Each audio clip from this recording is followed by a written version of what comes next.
This might be the sneaky good game of the week. The 8-5 Dallas Cowboys, red hot, going on the road to take on an Indianapolis Colts team that faced a hot team the previous week and did just fine against the Houston Texans. Well, I cannot wait to watch this Dallas Cowboys group go up against a Colts team that, while they're a little bit streaky, when they're at their best, the Colts can play with anyone, Buck. I'm really excited this being a big-time matchup because these are two teams that don't get a lot of attention.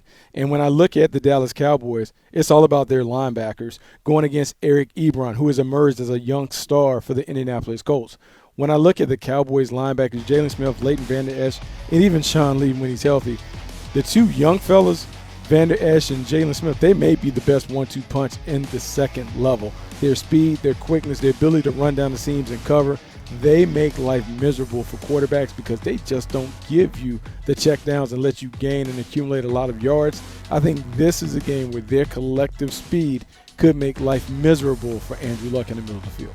Yeah, that's speed and one, man, thing that jumps out to me. They just don't miss tackles. They are a very secure tackling defense, especially those linebackers you mentioned. But, man, they're going to have a challenge here in Eric Ebron. That player coming out of North Carolina that we all loved, and we all wrote up those glowing reports. We had to hide him for a little bit there in Detroit, but they've reemerged. Mine was underneath a couple cushions in the couch, Buck. I pulled it back out, shined it all up, put it in a frame, put it up on the wall. You see there right there, 12 receiving touchdowns, the best in the NFL, and it's a variety of ways he's doing it. He's going up and getting the ball at the highest point. He's running after the catch. He's making people miss.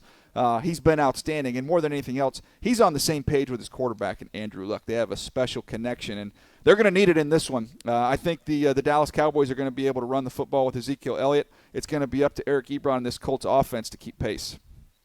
Look, Eric Ebron's going to have a monster game. He's going to have maybe an Amari Cooper-like game because the Dallas Cowboys are going to be able to run the football, and Amari Cooper has proven to be an unstoppable force since coming to Dallas, but their defense does a good job of keeping the score low. Because of that, I'm going with the Cowboys to win this one. Something about it, I don't know why, I just can't totally commit and buy in to this Dallas Cowboys team. Got a couple bounces that went their way, a couple calls that went their way. Come on, emotional that's game, life. overtime game. At home, Andrew Luck, Buck, he's the better quarterback, and that's going to be the difference in this one. Eric Ebron, your North Carolina Tar Heel, is going to get in the end zone, and it's going to be a close game. I'm going to say upper 20s, but I like the Colts at home to beat the Cowboys.